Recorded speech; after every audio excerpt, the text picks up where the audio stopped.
Hey, what's up? This is Brandon Simmons for brandonsimmons.biz, and this is my weekly video blog called Bullheaded, a review of the Houston Texans news as well as a preview of the upcoming game matchups. Now, last week's loss against the Minnesota Vikings proved very frustrating for the Texans fan base, but not just frustration for the team overall, but pretty much frustration directed at the quarterback position. Me personally online, I saw quite a few articles, one of them in particular from the Rolling Stones saying that Brock Osweiler was the biggest bust of 2016. Now, when we talk about the biggest bust, you kind of have to really take into consideration, all the free agents that have been signed this year to really just actually consider him a bust. Now, as I didn't read the article, but I mean, in regards to him being the biggest bust of all the free agents, and in particular quarterbacks, I think that couldn't be more inaccurate than it was, or that the title led it to be. One of the main things that I wanted to just kind of bring up about Osweiler and why the Texans decided to give him that money. I was looking at the 2016 free agent list for the quarterbacks, and let me just kind of read you off the just some of the names on here. Kirk Cousins, Brock Osweiler, obviously, Ryan Fitzpatrick, Sam Bradford, Chase Daniel, Robert Griffin III, Brian Hoyer, Michael Vick, Luke McCown, and Matt Flynn. A couple more names: Matt Moore, Matt Schaub. I know y'all remember that name. Matt Castle, Brandon Whedon, Case Keenum, and Johnny Manziel, if you just wanted to happen to know who else is on that list. Anyway, so just going off on those names, just reading through those names, it's hard to really say that Osweiler has been the biggest bust as far as the quarterbacks go. I mean, yeah, the Texans gave him 4 years, $72 million. And then initially, a lot of people was criticizing that as that being too much money. But the way I see it, and the way I usually explain this to people, is that when it comes to quarterbacks in the NFL, it's not that easy of a task to pick. They're not expendable like wide receivers or running backs, where you can just pick one up out of the blue, where you can just spend a boatload of money on one, probably draft one in that same year, and then probably pick another one up. And I'm probably just thinking about Madden, how they choose that free agents or whatever. But it's definitely nothing like that. You get one quarterback, and that person is pretty much like the important part of the team, because that's pretty much the offense. They know the offense. They run the offense. The offense depends on what they know as far as like all the tempo and the personnel goes and everything. So, yeah, definitely it was a lot of money, but it was pretty much the position itself commanded that much money. And pretty much, let's be honest here. The Texans' procrastination in selecting a franchise quarterback in all these years, or the failure to select a franchise quarterback in all these years, have brought them to that point to spend that much money on a quarterback. So definitely, the Texans have some fault in that. But that's besides the point. As far as calling Osweiler the biggest bust, I just don't see how you could really just get around it. As I mentioned just a few seconds ago, the Texans have prolonged so often on getting a franchise quarterback. So when last year happened and they went through about 4 different quarterbacks, I'm pretty sure they were coming into 2016 as like, we got lucky last year, making it to the playoffs, winning the division against the Indianapolis Colts and these other teams that have quarterbacks. So we really need to figure out a situation at the QB position, or we need to figure out an answer at that position on what we can do. So yeah, $72 million for 4 years for a backup who only played 8 games last season. But if you think about the other names on the list, Kirk Cousins, he was pretty much already signed with the Redskins. They were probably going to, overpay him a lot more, or whatever. Names like Robert Griffin III, who signed to Cleveland in the offseason and is already hurt, out for at least another month or so.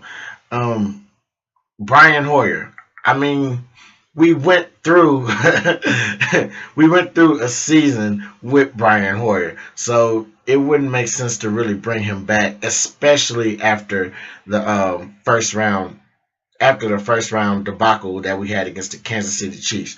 So that was out of the question. Michael Vick, it's probably argued that he might not be able to fit the offense, or he's just past his prime now. In fact, I believe I heard him say that this is going to be his final season if he gets picked up by a team. So definitely that was probably going to be off the table. All these other guys on here, Chase Daniel. So I mean, let's just say the Texans was just destined to give $72 million to a quarterback that they picked off this list. Do you really want to give it to Chase Daniel, who has never played? Or if he has played, he's probably played who has very little NFL starting experience. Sam Bradford, you want to gamble $72 million on a guy who has a history of being injured throughout his career, as well as not having enough playing time and not enough playoff success. So I mean, now he's blowing up in Minnesota, and it seems like he's finally, just found an offense that fits him. But a lot of people probably would not have been take. A lot of people probably would not have taken kind to that, especially with the injuries on our O line that we have. And if he just happens to get hit the wrong way and he's hurt, then it's going to be like, oh, y'all should have knew that. You know what I'm saying? Spending this much money on a quarterback with that history of injuries is going to come back to bite you. So the point I'm making is with the quarterback position, and the Texans have learned this up front this offseason, is not as simple as you think. We can't just necessarily call guys busts or the biggest bust of the year, especially after just, I believe it's 5 games we've only played so far. So yeah, after only 5 games of the season, it's hard to call guys the biggest busts of the year or at their position, because it's just, especially at the quarterback position, because it's just a different game like each week. One week the Patriots are beating the Browns, Brady's throwing for 400, 500 yards in a game. The next week, they're getting manhandled by the Jets defense. It's just that type of week in the NFL that you can probably catch a couple weeks, and get hot, and you'll be the story or talk of the town. But then it'll be like those other weeks where it's like, oh, you just hit a slump for the year. Maybe because you're tired from the season or just all types of other stuff. So definitely I would not call Osweiler a bust. Now, I will say this. He has caused, quite the frustration. His decision making is like mind boggling. Like, I don't see how he still makes some of the same mistakes as far as like forcing passes to DeAndre Hopkins when he should just really be passing the ball around. And it's just, I mean, it's not like we don't have the receivers. We definitely got the receivers, and we definitely have a young up-and-coming receiver in Will Fuller. So he has his choices of who he wants to dump the ball off to. And also another thing, a lot of people are upset with him on his play Sunday, but you also got to realize they were playing the Minnesota Vikings, one of the best defenses, if not in the last, if not in the last year and a half, but definitely one of the best defenses this season. So, and that's a good thing to see, especially since the game is always being criticized for favoring the offense. Whenever there's a great team with a great defense, that's always refreshing to hear, to know that despite how things change, some things still remain the same, that you will need defense, you will need a running game to close out some of your wins. So, with that being said, and speaking of wins, let's go ahead and talk about the Indianapolis Colts. And so, with the Colts, they're struggling themselves. I think they only have 1 or 2 wins. Did not check. But, we'll be at home on a prime time, Sunday Night Football, and it's going to be a live atmosphere, more than likely. The key to this game is going to be pretty simple. You need to take away, one of the keys actually is take away the pass game from the Colts. Statistically, we're still number one in pass defense. The Colts are near the bottom in pass defense. I think like 25th, maybe 25th. Excuse me, not pass defense. Pass yards. They are 8th in pass yards. However, we need to take that away from them and force them to run the ball, which is they are about 22nd. Yeah, listed as 22nd in rushing yards. And so that's very ineffective with only 90 yards a game.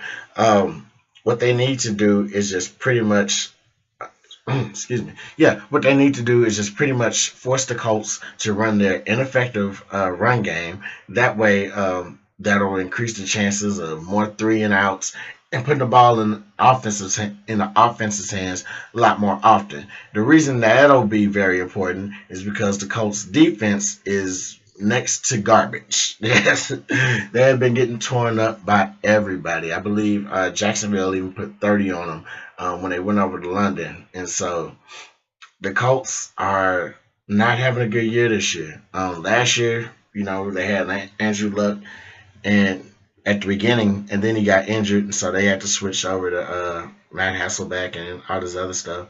But this year, Luck is back. However, they are still just not getting it done on the field.